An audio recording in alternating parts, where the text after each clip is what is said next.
दिवाली की पहचान दीपों से और पटाखों से होती है। जहाँ दीप जलाकर लोग लक्ष्मी के आगमन के इंतज़ार करते हैं, वहीं पटाखा जलाकर लोग अपने हर्ष को व्यक्त करते हैं।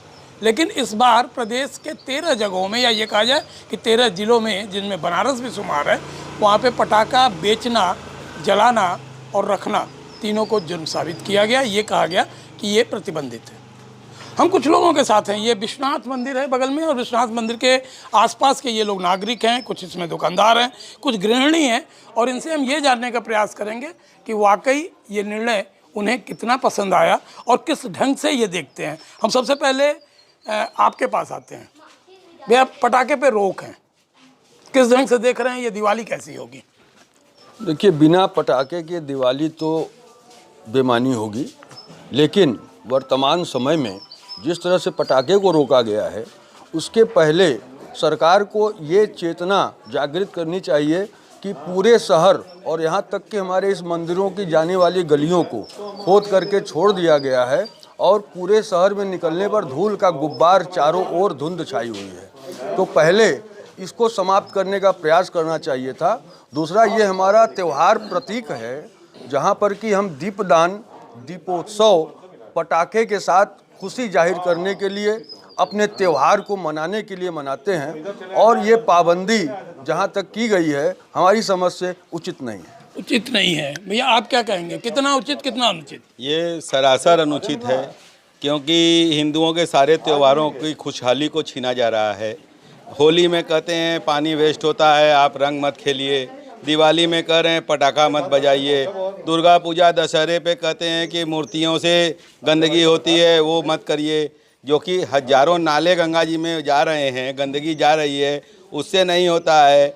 और मट्टी की मूर्तियाँ जो बनती हैं, उनको गंगा जी में डालने से वो क्या बोलते हैं, कुल मिला के जो सरकार का वार है, या ये कहा जाए कि जो निर्णय है, उसमें अभी तक की बात यदि किया जाए तो लोगों का ये मत है कि ये उन्हें पसंद नहीं है, ये उनके साथ अत्याचार और अनुचित है।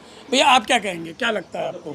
हम यही कहेंगे कि हजारों साल से चली आ रही परंपरा को इस ढंग से रोक नहीं लगाना चाहिए। ये धर्म पे कुठाराघात है। हालांकि फिर से सोचना चाहिए। हम लोग खुद प्रयासरत हैं कि प्रदूषण न हो।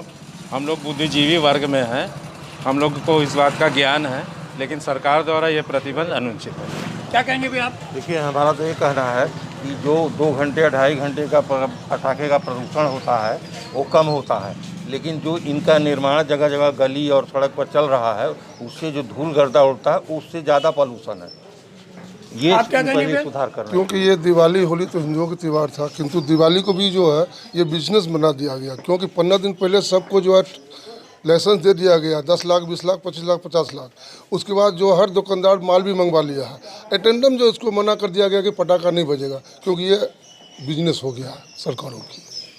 देखिए, नाराज़गी स्वाभाविक सी बात है कि लोगों में नाराज़गी है। आइए एक हम वरिष्ठ पत्रकार से बात करते हैं। आप पत्रकार हैं, दुनिया को बहुत करीब से देख रहे हैं आप, क्या लगता है इस निर्णय को आप किस तरह लेते हैं? अरे भाई, आतिशबाजी चीन की देन है, बारूद ही चीन से आया, तो जब चीन का बहिष्कार कर रहे हैं तो इसका बहिष्कार कीजिए। तो आप दिवाली आपका मोबाइल, आपका दिवाली लैपटॉप भी तो दिवाली का पटाखे से कोई अगर रिश्ता रहा होता तो ये तो चीन में बारूद आने से पहले से रहा होता ना।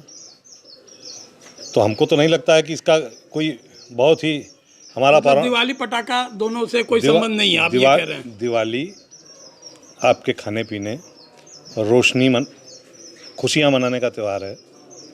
तो इसे आप ऐसा क्यों कीजिए कि ये और बिगड़े, आतिशबाजी।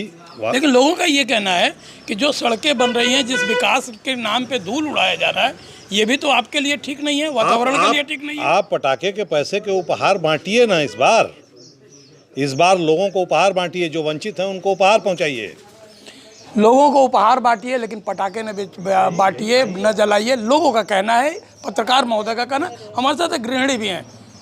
एक चीज़ आप बताइए, पटाखा बच्चों का पहला शौक होता है। लोगों का ये भी कहना है कि हिंदू के त्यौहार पे ही सारी पाबंदियाँ। आप किस ढंग से देखती हैं?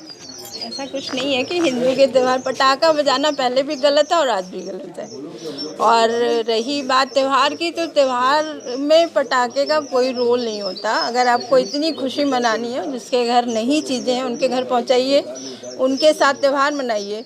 त्यौहार मनाना ये होता है, त्यौहार मनाना ये नहीं होता कि हम 1000, 2000, लाख का पटाखा फोड़ के और खुश हो जाएं। तो सबके लिए त्यौहार एक जैसा है, इसलिए सबके साथ त्यौहार मनाएं। पटाखा नहीं होना चाहिए। देखिए, जो बातें छन के आई वो साफ सी बात है कि ज़्यादातर लोग इस फैसले से नाराज़ हैं। ज़्यादातर लोगों का ये कहना है कि इस ढंग की जाति गलत है। एक ने तो ये भी आरोप लगाया कि सरकार पहले लाइसेंस देती है, फिर दुकानों में माल भरवाती है और उसके बाद एक झटके में मामले का निस्तारण कर देती है। समझा जा सकता है कि उन व्यापारियों के दर्द को समझना, उन लोगों के दर्द को समझना जो इन चीज़ों से जुड़े हुए हैं, जिनके पूरे साल का जुड़ा हुआ है, नाहक रूप से परेशान करना वाकई थोड़ी सी बातें अनबन सी लगती हैं, असहज सी लगती हैं। लेकिन कुल मिला के यदि देखा जाए तो सरकार का फैसला कितना कारगर होगा ये तो देखने का बात होगा, दिवाली की रात बताएगी। लेकिन ये साफ साफ बात है कि लोग इस फैसले पे अपनी सहमति, अपनी मुहर, अपनी रजामंदी दिखाते हुए नजर नहीं आ रहे हैं। अभिषेक के साथ संतोष हो जाए। खबरों में बने रहने के लिए हमारे चैनल को सब्सक्राइब करें और नोटिफिकेशन पाने के लिए इस घंटे को